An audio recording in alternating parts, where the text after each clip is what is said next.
Welcome back to Forex Professional Training in Financial Markets. In this session, we will explain the basic definitions and terms that you will come across in a financial market. We will start with symbols. A currency symbol consists of 3 letters, where the first 2 letters stand for the name of the country and the third letter for that country's currency. Here are the 8 most globally recognized currencies and their symbols. USD, United States dollars. CAD, Canadian dollars. JPY, Japanese yen. NZD, New Zealand dollar. GBP, British pound. AUD, Australian dollar.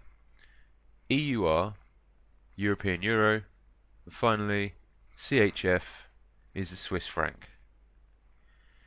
In a financial market, when we talk about symbols, we are usually trying to find out the value of one currency against another. There is always a ratio between currencies in financial markets. Currencies based on a dollar of any kind are called major currencies. These are written in 2 different ways. In a form of the denominator, for example, the euro and US dollar is EUR USD.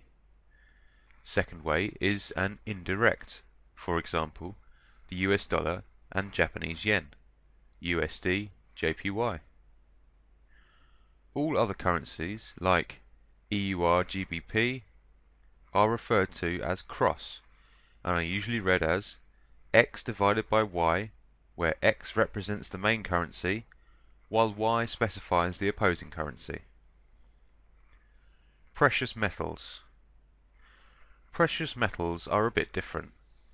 Spot gold is referred to as XAU or XAU USD against the US dollar, and future gold is termed GCXX.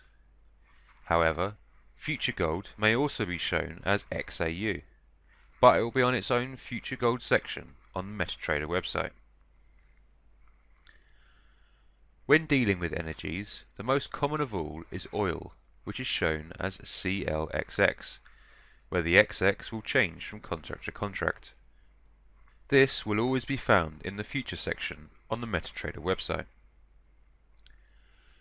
If we look at the MetaTrader platform, we will see many different types of symbols. Again, for example, USD CHF is the US dollar against the Swiss franc. You will also see a spot gold and oil symbols, such as XAU and CLXX, which are always calculated as future instruments. Minimal measurement. Now it is time to talk about pip. This is the smallest measurement of change in a currency pair. For instance, if the price of euro against the US dollar is 1.3800 and it rises to 1.3801 or falls to 1.3799, it changed by 1 pip. If you divide 1 pip by 10, you will have 10 pipettes, which will add 1 extra decimal digit to the currency pair value. For instance, if the euro against the US dollar is shown as 1.38500 and it rises to 1.38501 or falls to 1.38499, it has gained or lost 1 pipette respectively. A 5 decimal places figure is more accurate than a 4 decimal places figure, as it allows you to observe any small changes in the price, therefore giving you greater insight and a higher chance of making a profit. When writing a currency as a symbol, you must do it to a 4 decimal place figure representing the pip value, or a 5 decimal place figure representing the pipette value. All other symbols with JPY or against oil and silver are represented in either a 2 decimal place format for pip and a 3 decimal place format for pipette, or against gold, 1 decimal place format represents the value in pip and 2 decimal format in pipette. If you actually look up on the platform, you will see here British pounds against US dollars is shown in 5 decimal format, and US dollars against Japanese yen is in pipette values, since it has 3 decimal digits. It is also clear to see gold prices, which are measured in pipette with 2 decimal places, and again oil is also represented with 2 decimal places, but in pip format. Spread. The next subject is called the spread, which means the difference between buying and asking price, as well as selling and bidding price.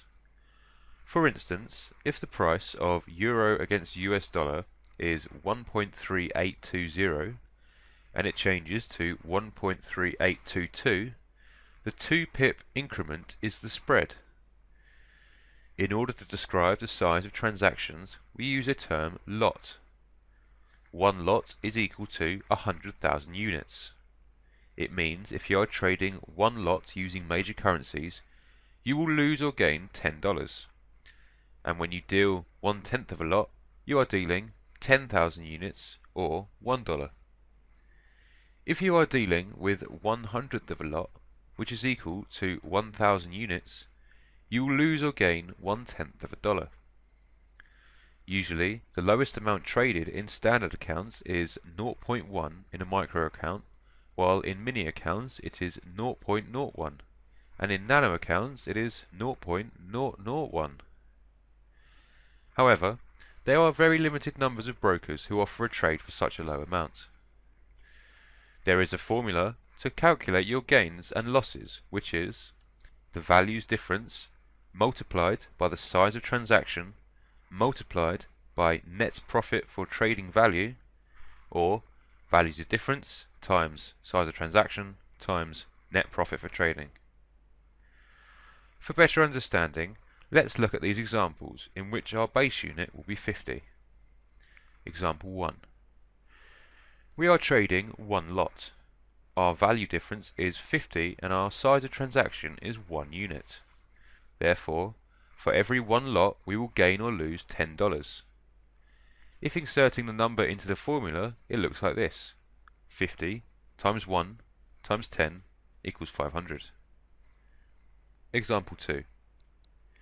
We are trading 0.2 lot. Our value difference is still 50. After applying the formula, it looks like this. 50 times 0.2 times 10 equals 100. Example 3. We are trading 0.03 lots. Our value difference remains at 50. Apply the formula once more. 50 times 0.03 times 10 equals 15. Dollar was the base currency in all of the above examples. It is different for all other indirect currencies. For instance, if the US dollar against Japanese yen exchange rate is 102.57, this means that each 100 yen is worth $102. So we must divide 2 by 102 to get 0.02, which will add to it. We must then divide 10 by 1.257, which is 100th of the exchange rate, to give us 9.749, which is the amount of profit or loss we will make on exchanging these currencies. Leverage. The next thing which will accompany small parties to participate in this market is leverage. This will also pose a risk for the party because they can loan several times more than their capital from their broker at the moment of trade. The quantity of this loan between brokers is variable. For instance, some brokers may even go up to 1,000 to 2,000 in leverage, but you should know that the standard is between 100 and 500.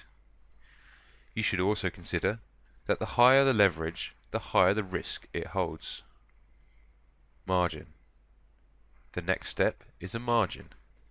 A margin is a collateral that the holder of a financial instrument has to deposit to cover some or all of the credit risk of their counterparty, most often their broker or an exchange. As you can see, our investment is $50,000, and this is a demo account. The margin which was asked for the positions here is $252.98, and at the moment we are losing $33.9. Now, if we add our profit or loss to the amount of margin, we will have a free margin. Thus, any time that we close a position, a free margin amount will be charged to the account.